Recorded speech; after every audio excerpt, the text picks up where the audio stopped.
You stand before the mirror and attempt to adjust the reflection. But never once do you think to touch your own face. You plead for the shadow to smile, but your own lips are motionless. So it is with money. Money is not the cause, it is the echo. It is the obedient servant, the projection, the shadow cast by the inner state of consciousness. To chase it without first altering self is like trying to pluck fruit from a tree you never planted. You were taught to labor, to save, to strive, but never to be. Yet the world reflects what you are, not what you want. Man, in ignorance, believes that by shifting figures on a ledger or chasing external strategies, he can alter his wealth. But money, like smoke, eludes the grasp unless one tends first to the fire, the inner assumption. For money is not paper or number or gold. It is the manifested evidence of your internal concept of value, of permission, of abundance. If you see yourself as lacking, all the money in the world will vanish through your fingers like sand, for your consciousness rejects it. The first principle is this: you can never receive more than you are conscious of being. When you assume wealth, not as an act of arrogance, but as the natural state of your being, you become the cause, and money becomes the effect. If you see yourself as the man who always has more than enough, life bows to your declaration. But if you wait for the external world to change first, you have reversed the order. The shadow cannot move the man. It is the man who moves the shadow. The second principle: wealth is not attained, it is awakened. Your imagination is the only true currency. What you vividly imagine and persist in assuming, your world must mirror. Not out of magic, but out of law. As within, so without. The banker, the client, the sale, the opportunity, all are actors summoned by the role you have dared to claim in consciousness. Third, the feeling of abundance must come before the appearance of abundance. Do not wait until the balance changes to feel rich. Feel rich now. Close your eyes and step into the feeling that you are already sustained, already supported, already powerful. Walk in that state. Live in that end. The outer world will conform, not by your effort, but by the effortless compulsion of your inner assumption. Fourth, the root of poverty is not in economics, but in identity. Many pray for money while affirming silently, "I do not deserve it." But the universe does not respond to words, it responds to states. You must revise how you see yourself, not as a beggar, but as the heir. The wealth of the world belongs to the one who knows he is already one with its source. Do not ask as though from a throne of lack. Command as one who has never been separate from the treasure.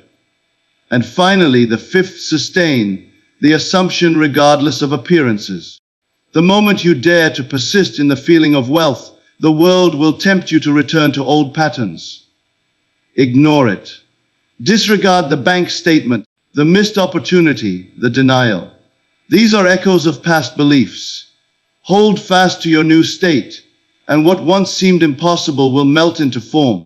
The world bends not to your effort, but to your conviction. Man moves through life believing himself to be at the mercy of events, unaware that every occurrence is but a mirror of his own consciousness.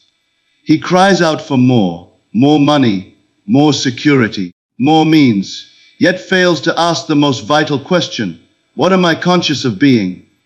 For you can never receive, hold, or experience that which you do not first inwardly accept as your own nature. What comes to you does not come from effort, merit, or luck. It flows from identity, always from identity. There is no law more unyielding than this. You are always becoming what you are aware of being. Not what you wish, not what you admire, not what you seek, but only what you accept as your inner truth. The outer man may shout, but the inner whisper says, "I am unworthy. I am lacking. I am poor." And the world, being but an obedient mirror, reflects not the cry but the whisper. It has no ears to hear your desperate desire, only the tone of your conviction. All things follow consciousness. Imagine consciousness as the root system of a tree. unseen yet determinant of all fruit. You cannot plant thorns in the hidden earth and expect to pluck figs from the branches.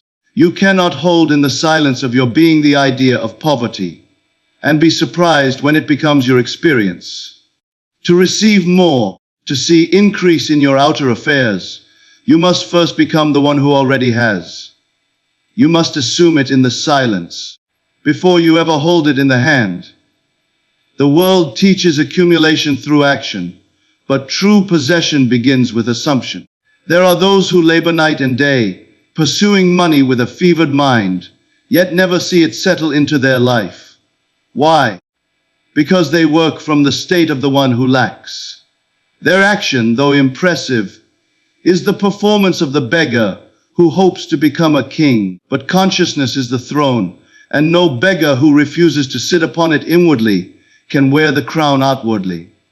Until he says, "I am wealthy," and feels it to be natural, money cannot dwell with him. This is not fantasy, nor wishful dreaming. It is law. Whatever you feel yourself to be, the world agrees. You may temporarily receive something that does not match your self-concept, but unless you transform within, it will vanish as surely as mist under morning sun. This is why lottery winners so often return to lack, and the poor man who thinks richly finds doors open where others see walls. Life does not give you what you want. Life gives you what you are. Let the statement penetrate. You can never receive more than you are conscious of being. If you wish to experience greater wealth, do not run to seek it externally. Retreat instead into the temple of your mind and change your conception of self. Begin to see yourself in imagination as the one who has, the one who lives in ease, the one whose very nature is abundance. Carry that feeling. Dwell in that assumption. Let your speech, your movement, your very breath express it. Not to convince others, but to convince yourself. This change of being is not idle repetition. It is a deep surrender to a new identity. You must go beyond saying, "I want to be rich," and enter the sacred space where you feel rich, even before the first dollar arrives. You wear wealth not on your body, but in your mind. The robe of abundance is not stitched with gold, but with imagination. You may say, "But I have nothing in the bank. How can I feel wealthy?" I tell you, the bank is not the source. The numbers do not generate the feeling generates the numbers. Think not from appearances, but from vision. Appearances are echoes of former beliefs. Do not be fooled by the remnants of old states. Begin anew now. Assume the feeling of already being the one who has, and persist until it hardens into fact. To be rich is not to hold riches in hand, but to know you are the one who draws wealth because it is natural for you. Not forced, not strained, natural. The magnet does not chase the iron, it draws it by its nature. So too must you become magnetic, not through force of action, but through clarity of being. When you step into the state of wealth in your mind, and you make it your dwelling place, the world has no choice but to bring to you its reflection. You do not beg for money, you reveal it. It does not come from others. It rises from within as a shadow of your own conception. All change begins with being, and all being is determined by your awareness. Never ask for more until you first become more in consciousness. Only then will the outer world bow to the authority of your inner decree. To seek wealth as though it were something outside of you is to wander a desert in search of a mirage. You chase, you toil. You move toward an image that recedes with every step. But wealth, in truth, is not something you acquire. It is something you awaken. It is not earned in the sweat of the brow, nor discovered in some external treasure chest. It sleeps within, waiting only for recognition. As long as you view it as separate from yourself, you remain a servant to illusion. You are not here to become wealthy. You are here to realize that you are wealth in seed form, and what you awaken inwardly must clothe itself in the garments of form. The world will tell you that money comes from strategy, timing, or effort. But the laws of consciousness override the rules of man. What you become aware of being, you cannot help but externalize. And until you awaken to the truth that wealth is a state of consciousness rather than a possession, you will see it appear briefly only to fade, as all unclaimed truths must. The riches you seek do not lie buried in a vault. They lie buried in your own self-concept. If you believe you are poor, no amount of external help will ever establish true prosperity in your life. Even if it comes, it will come to vanish, because the inner law was not altered. But the moment you revise your concept of self and say with feeling, I am wealthy, not as a wish, but as a state, as something you have discovered to be true, all the riches of the world begin to take form around that central vibration. Imagination is not idle. It is the tool of awakening. When you close your eyes and see yourself as you choose to be, when you feel into that experience as though it were your present reality, you are not fantasizing. You are fertilizing the soil of being. You are telling the subconscious, the great womb of creation, this is who I am now. And once that message is accepted without resistance, the outer world bends itself to match. That which you assumed in secret is sung aloud by life. You must stop looking for evidence before you believe. That is not faith. That is doubt masquerading as logic. True creation begins with belief before the facts, for it is belief that produces the facts. There is no power in waiting for change. The power is in assuming the change has already occurred and then living from that place. You become the cause. You become the center. You are no longer the beggar knocking at the door. You are the one who holds the key. To awaken wealth is to enter the state where the need to chase dissolves, where effort is replaced by natural unfoldment. Not because you cease to act, but because your actions are now the outflow of a rich internal identity. The man who sees himself as wealthy walks differently, speaks differently, makes decisions from a deeper place of calm and authority. His being vibrates with assurance, and the world reflects that frequency in countless ways. Opportunities arise, connections form, ideas flourish. None of this is coincidence. It is correspondence. You do not need to fix the world. You need only to awaken the truth within you, and the world will fix itself around that truth. If you truly believe you are the one who has, then every movement of life conspires to show you that your belief was correct. Not because life favors some and withholds from others, but because life has no choice but to mirror consciousness. The moment you become aware that you are the source, you no longer wait for permission. You no longer ask, how can I get more? You begin to ask, how can I embody more? It is not arrogance to assume wealth. It is obedience to divine law. The universe does not respond to your words. It responds to your feeling of identity. When you feel poor, no matter what you say, you repel the very thing you seek. But when you feel wealthy, even in silence, you draw to yourself its form. This is why two men in identical circumstances can produce opposite results. One is awake to his wealth, the other still sleeps in the illusion of lack. The invitation is simple, though not always easy. Cease striving and begin assuming. Cease waiting and begin imagining. You are not here to chase money. You are here to express wealth through the medium of your being. When you awaken to the truth of who you are, wealth arrives not as a guest, but as a reflection. Not as a stranger, but as a shadow of your consciousness made visible. That which you claim within must become your experience without. Not as a reward, but as a revelation. You have been taught to believe that feeling follows fact. That you may rejoice once the money appears. That joy must wait until the condition has changed. But the law of life speaks differently. The law declares that the condition follows the feeling. That the outer event bows to the inner state. That the shadow only appears once the light has struck the form. The feeling of abundance must come first. It is the seed, and the harvest cannot grow unless it is first planted in the soil of being. This is the great secret hidden from those who live by appearances. They wait for their environment to give them permission to feel secure, prosperous, at peace. They postpone their joy, and by doing so, they postpone their wealth. For life does not deliver to the one who waits. It delivers to the one who assumes. You must feel the state before your senses give you any proof. You must feel rich when the purse is light. Feel expanded when the walls close in. Feel free while the world suggests bondage. This is not pretending. It is creating. Do not mistake this for a hollow performance. It is not about forcing emotions or playing a role before others. It is about inner conviction.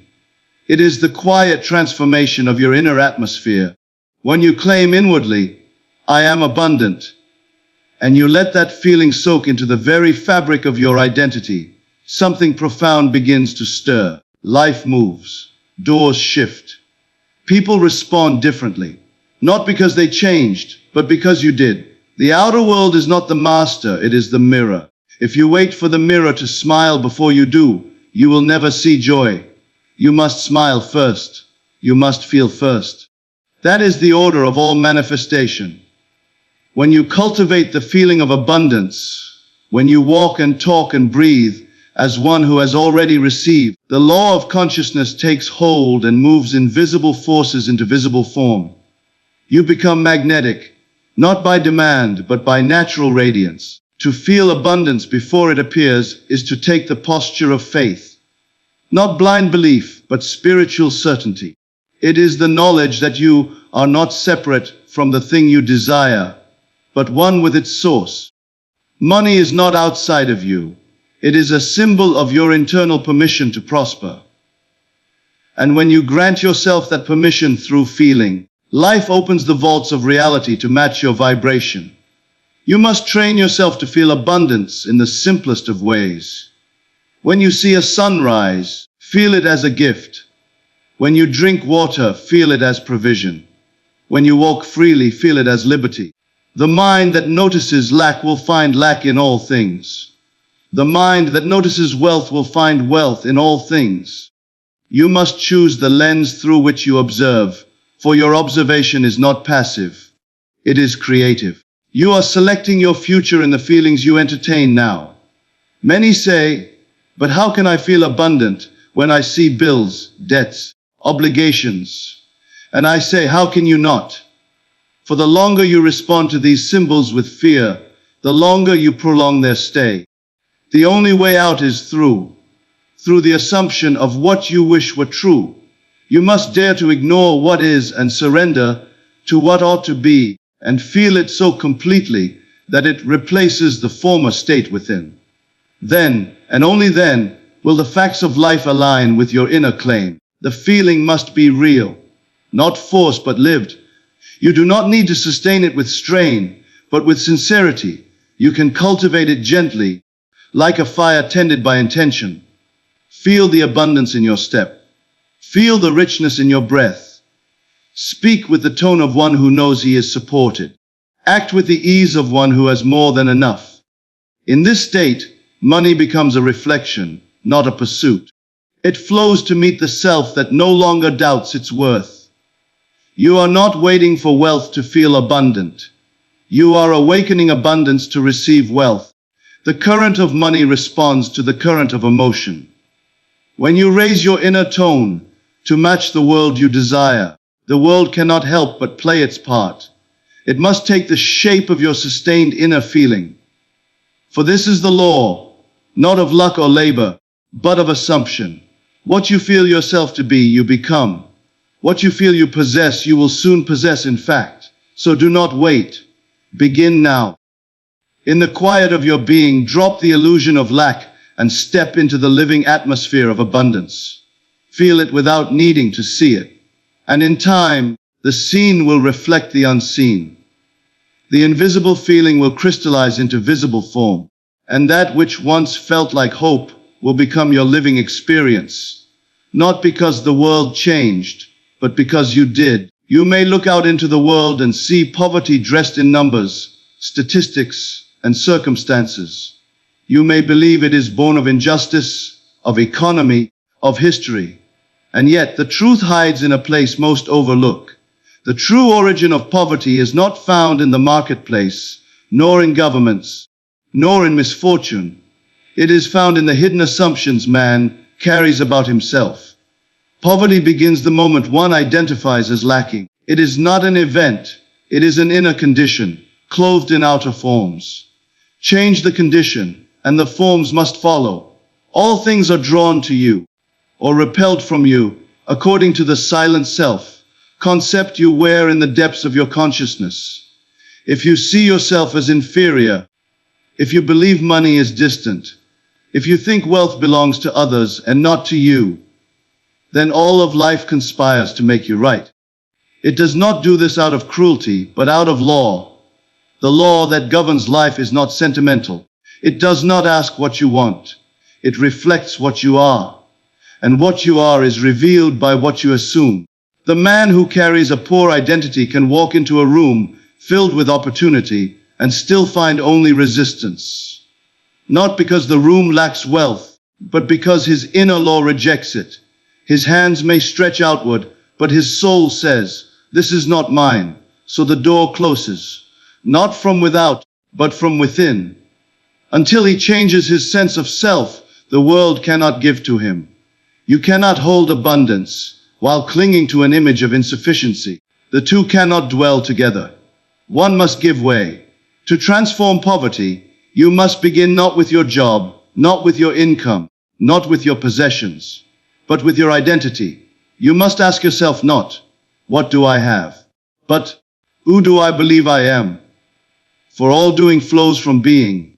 The beggar and the millionaire live in the same city, breathe the same air, pass the same streets.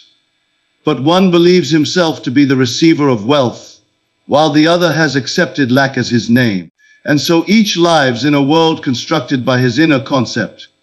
This is why external aid, while useful, cannot substitute for inner reformation. You may give money to the man in need, but if he still sees himself as poor, he will soon return to the state from which he came. He will spend it, lose it, sabotage it. Not because he is unworthy, but because he is unconscious. The outer gift cannot replace the inner permission. Until he dares to revise the image he holds of himself, he will return again and again to the same result. You must understand the creative power that lives in your assumption. When you begin to believe, "I am wealthy," not in arrogance, but in truth, you begin to speak from a new place. Your mind becomes fertile ground. Your behavior aligns with new expectations. You walk differently. You expect differently. And life, being the perfect mirror, begins to bring you different things. The people you meet, the chances that come, the ideas that flow, all begin to match the upgraded version of you. Many pray for change while clinging tightly to the very idea that blocks it. They say, "Please make me rich." But their inner voice continues to whisper, "I am not enough." That whisper is the prayer the universe answers. The words you speak aloud are not the language that life responds to. Life listens to identity. It echoes back the vibration of your innermost self. When you lift that vibration, not by effort, but by assumption, you shift the entire field of possibility. You cannot out-earn your self-concept. You cannot out-work what you secretly believe you deserve. If you want to receive more, you must become more, not in doing, but in being. Sit in silence and ask, "What would a wealthy version of me feel like?" Then allow yourself to become that. Dwell in it, taste it, wear it in imagination. The identity must change first, and the world will follow. No external condition can lock you into poverty. It may appear real, it may press against you, but it is no match for a transformed self-concept. The moment you decide, not hope, not wish, but decide that wealth is natural to you, the entire structure of your world begins to form around that decision. People will call it chance or coincidence, but you will know it is law. The law responds not to victims, but to vision. The vision you hold of yourself is the secret mold from which life is poured. And so, if poverty seems persistent, do not curse the world. Do not blame the system. Go inward. Ask, who am I in the presence of money? And whatever answer arises, there you have your cause. If the answer is lack, revise it. If it is fear, release it. Begin now to identify as one who lives in wealth, who thinks in wealth, who walks in the certainty of provision. The world is only a screen. The projection lives in you. Once you have assumed the state of the wish fulfilled, your only task is to remain there. Not for a moment, not for a fleeting daydream, but with a quiet and unshakable fidelity. You must sustain the assumption, even when the world around you screams the opposite. Especially then, for the test of faith is not in the stillness of the mountaintop, but in the tremble of the valley. It is easy to believe when all appears in harmony. It is divine to believe when all appearances deny your vision. The law of consciousness demands persistence. It asks that you hold firm to the invisible, even while the visible reflects a lesser truth. The world is not slow to respond. It is simply obedient to order. Thought precedes thing, feeling precedes form, but there is a delay, a sacred space between planting and harvest, between assumption and appearance. And in that space lies the temptation to doubt, to look at the facts and retreat. But you must not, for in that moment, the strength of your assumption is tested, not by punishment, but by design. To waver is to undo the seed. To question why hasn't it come yet is to confess that it has not. But you were told to live as though it were already true, to walk as one who already possesses, already has, already is. The inner state must be so vivid, so convincing that outer denial no longer holds weight. You must not measure your progress by the external. That is the old way. In this new path, you measure by your inner conviction alone. Think of the actor who steps onto the stage. He plays a role not by waiting for the audience to accept it, but by fully becoming it himself. Inwardly, he is already the king, the hero, the lover. So must you play the part of the wealthy, the healed, the successful, not to impress others, but to impress upon yourself the truth of your new identity.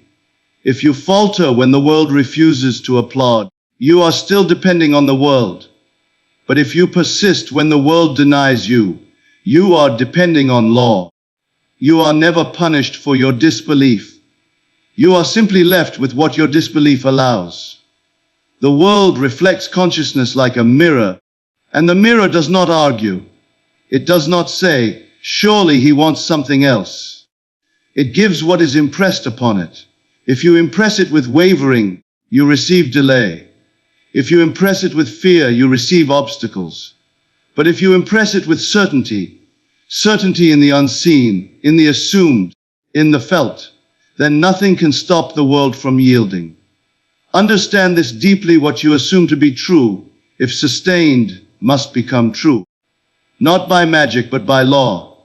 The assumption, when persisted in, writes itself across the pages of time. Appearances will try to convince you otherwise. You may see a bank balance that contradicts your vision of abundance. You may receive news that appears to set you back. But these are only echoes of your former states. They are not messages from the future. They are shadows of a fading past. If you react to them, you revive them. If you ignore them and remain in the new state, they dissolve. Persistence is not resistance. It is not about straining or fighting to hold a thought. It is about sinking into a deeper knowing, a calm certainty that what you have accepted inwardly must reveal itself outwardly. You do not water a seed and then dig it up to check its growth. You trust the process. So it is with assumptions. You place them in the soil of consciousness and water them with feeling, repetition, gratitude, and you leave them alone. When doubt creeps in, return to the feeling. Not the words, but the feeling. That is the lifeblood of manifestation. The greatest challenge you will face is the voice of the senses. The voice that says, Look, nothing has changed. It's not working. But you must remind yourself that the senses are limited. They do not see the unseen currents of change. The truth is already forming behind the curtain, and your task is to hold the pose, to keep the performance alive within until the audience of life responds with applause, to maintain the tone of your assumption even when silence fills the stage. Everything in your world is responding to your inner temperature. If you remain steady in your state, the world will gradually adjust itself to match. Not all at once, but step by step in perfect order. Do not demand speed, demand faith. Demand alignment, demand truth, not outer truth, but inner truth. That is what you live from now. Appearances are temporary, assumptions are eternal. And what you persist in being inwardly, you must become outwardly. For life cannot help but reflect what you have dared to believe. There is no power outside of you shaping your financial life. The riches you long for, the abundance you chase, the security you crave, they are not to be found in the world. They are not stored in banks, handed by employers, or guarded by gatekeepers. They live within you, awaiting only recognition. The world is your mirror, and money is but its shadow. To change the reflection, you must first change the source. You must awaken to who you truly are. You cannot touch wealth if you do not first become it in consciousness. You cannot hold in hand what you have not claimed in being. The man who assumes lack, though living among riches, will still find himself poor. The one who assumes wealth, even in the desert, will make springs break forth from stone. It is not the condition, but the concept. Not the facts, but the feeling. And the feeling, persisted in, honored, sustained, calls the unseen into form. You have not been denied. You have only delayed your own inheritance by refusing to believe you already possess it. You have spoken words of desire while nurturing identities of lack. But now you know. Now you are accountable. You no longer ask, how do I get money? But who must I become to allow it? And the answer comes not from books, not from advice, but from your own inner conviction. You are the cause. You are the source. You are the doorway through which all riches must pass. And once you accept this, not as a poetic idea, but as a living law, your life begins to transform. Appearances may resist. The old world may echo, but you no longer bend to it. You hold your state. You wear your assumption. You become the one who has, the one who is, the one who no longer waits. Money, then, is no longer your master. It is your echo. It follows you, it serves you, it bends to your nature. Not because you forced it, but because you remembered. You remembered your place as creator, as imaginer, as the one who commands the reflection by changing the face. So now, let the shadow follow the light. Let the outer world catch up to your inner reality. Do not chase wealth, embody it. Do not plead with life. Command it silently by your being. For the one who knows this secret walks through the world differently. Calm, certain, grateful. And to such a one all things are added, not by effort, but by right of assumption. You are that one now. Walk in it. Persist in it. Become it. And let the world do the only thing it knows how to do. Reflect.